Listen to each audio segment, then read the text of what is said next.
Between trying new things, getting thrown off a wagon, having a little wreck with these two, and getting dragged in the snow, it has been quite an eventful week here on the farm. This will be my very first time riding Riley. It's like sitting on a big couch. Now we're going to be hooking him up to the drag and following Dad and the Percherons to the bush.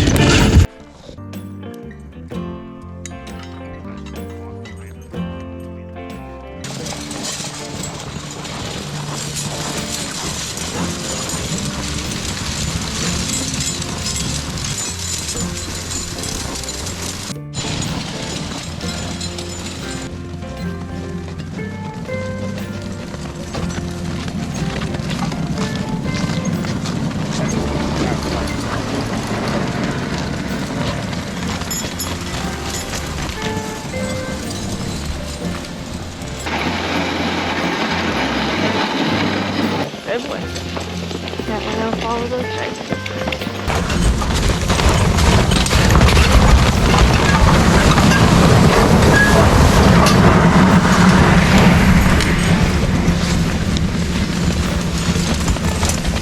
We've never seen you before.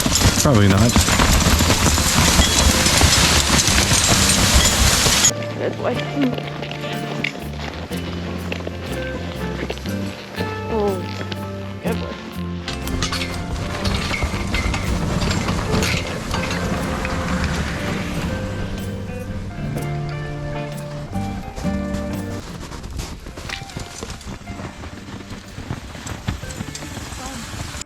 This was such a fun experience. I'm really happy that we gave it a try, and I can't wait to do it again.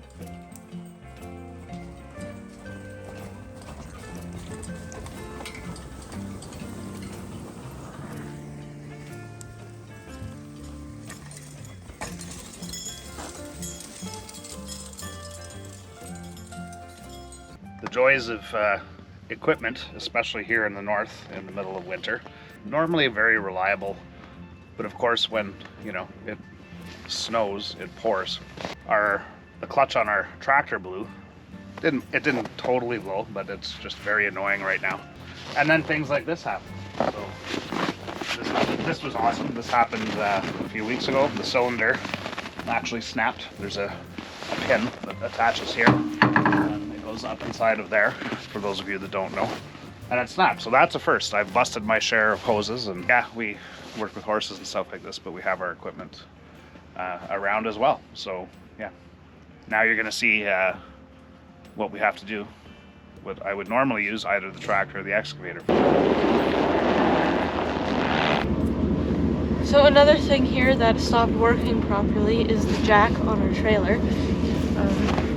Kind of just seized up and stopped working, so we have to use the jack to get the trailer high enough to hook it onto the truck. It's fairly simple to replace this, but not something that we want to do outside in the middle of winter, so it's going to have to wait till the spring. Safety first. Always block your wheels before jacking up a trailer.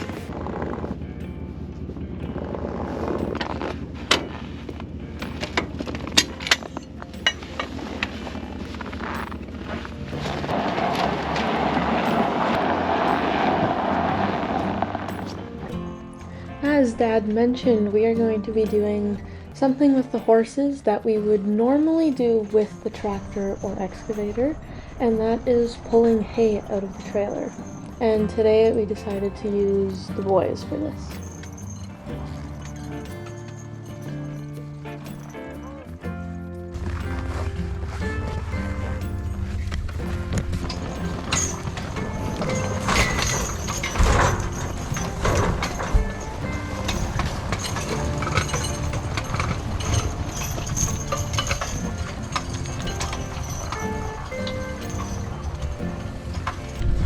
The bale probably weighs somewhere between 750 and 900 pounds, which is nothing for a team of horses.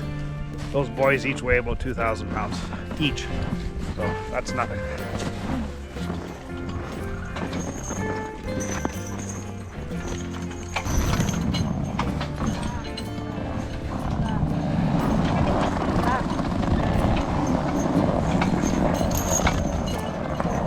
a pretty interesting, smooth exit there. If we get a chance, we'll someday show you what using the tractor or the excavator is like. It certainly isn't that smooth.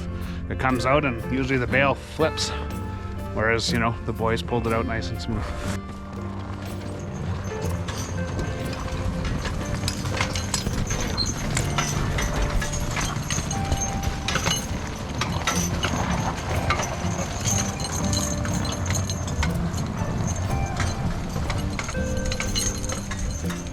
Guess now you can sell the tractor and excavator.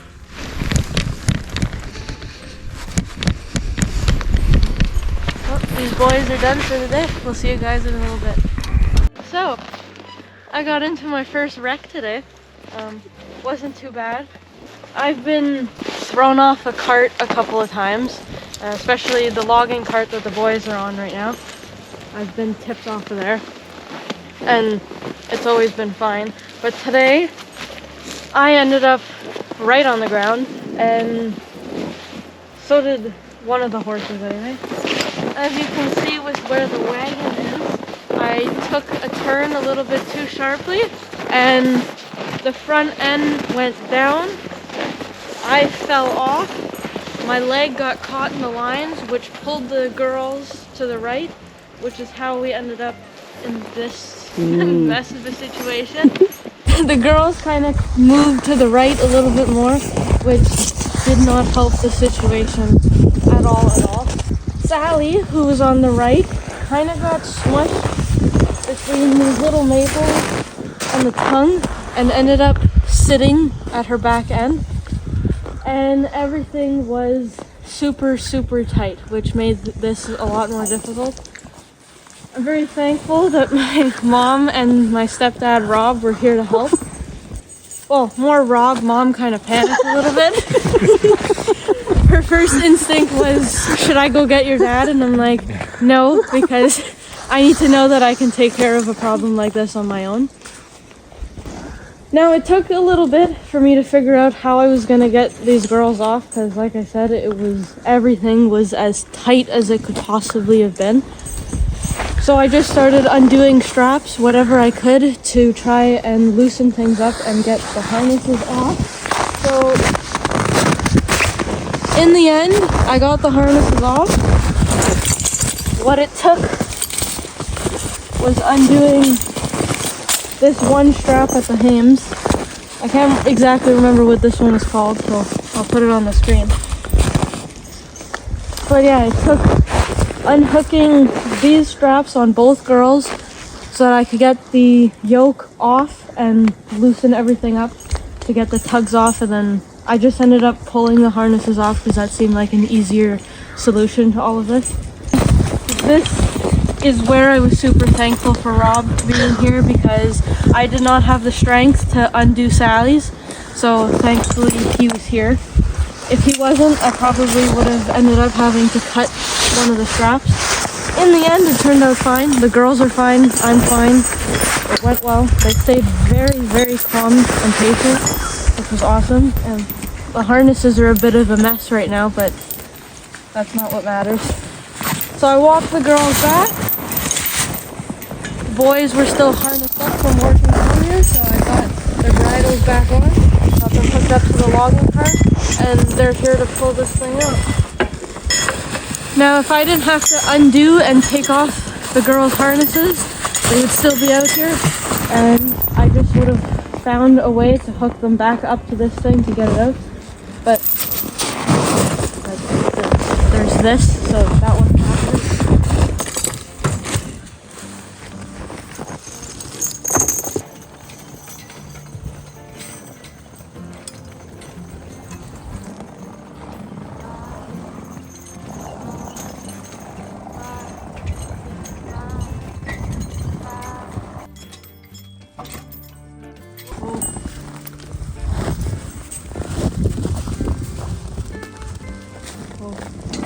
Oh,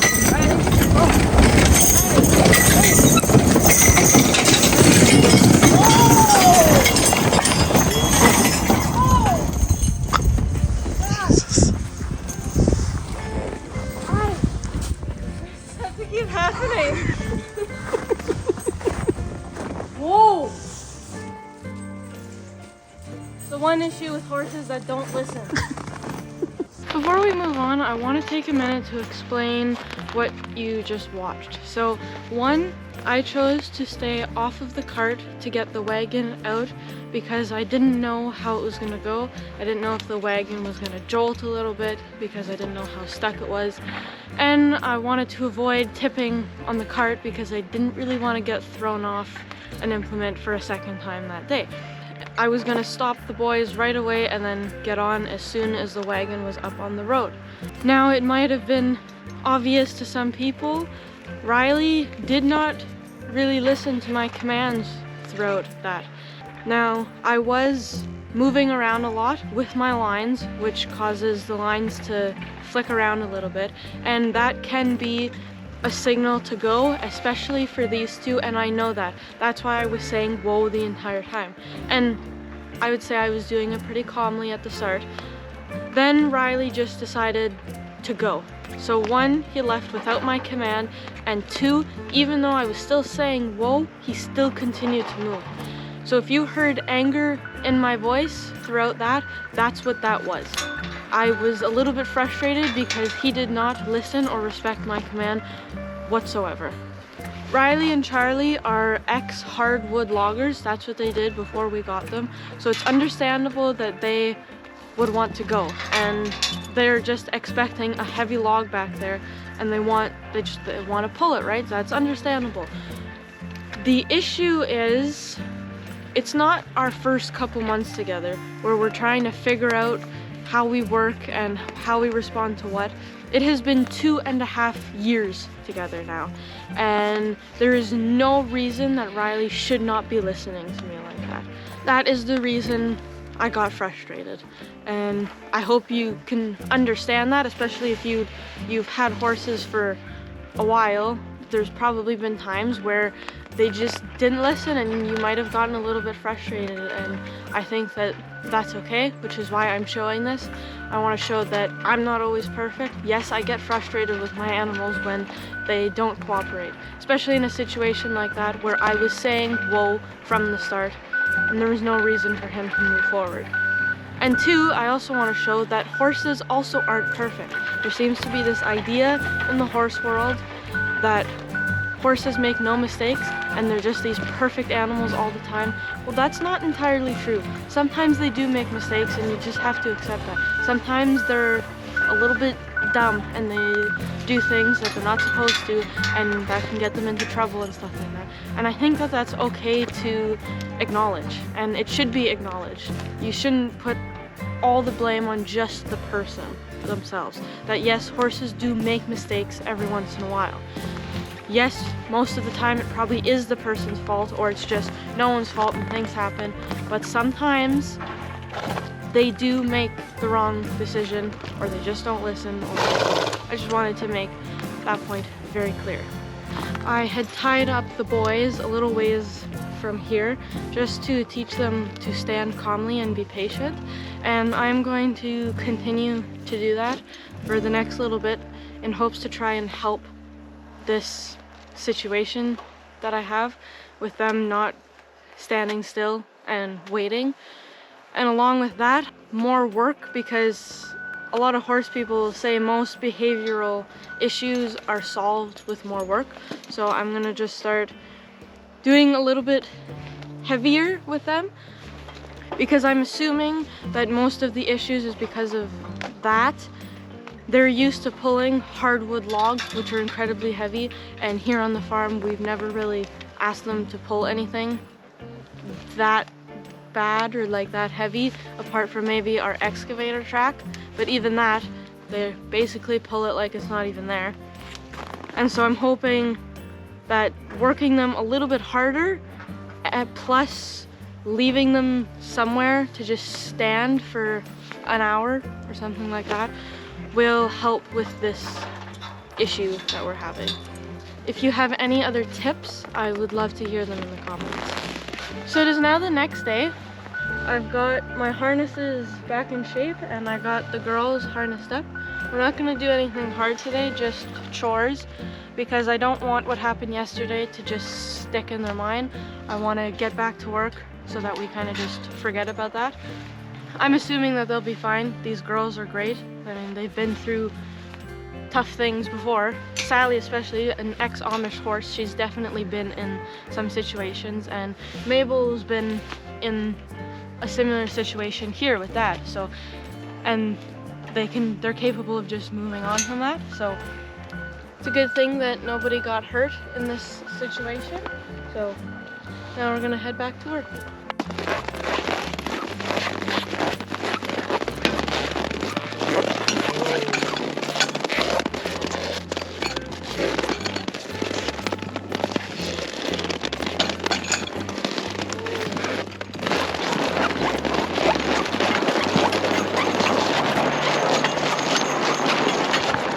These girls are good.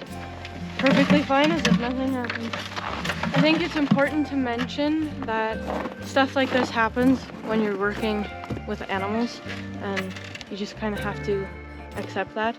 It's the first time that I've been in that situation. Dad has been in a couple of times. One's on YouTube. I'm sure most of you have seen the one from 2 years ago when Riley fell. But that was my first real situation where the horses were in trouble. I'm pretty proud of myself for how calm I stayed through the whole thing, and I'm definitely very proud of them for how calm they stayed and for trusting me to get them out of the situation that they were in.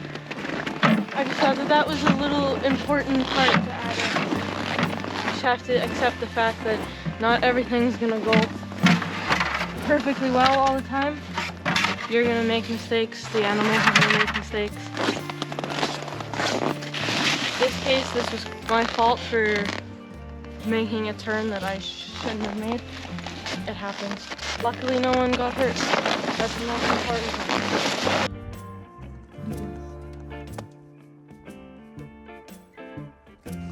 This is gonna bring us to the end of this video. I would like to hear from you in the comments though if you enjoyed this style of video where I just took a few different clips from a few different days and piled them together.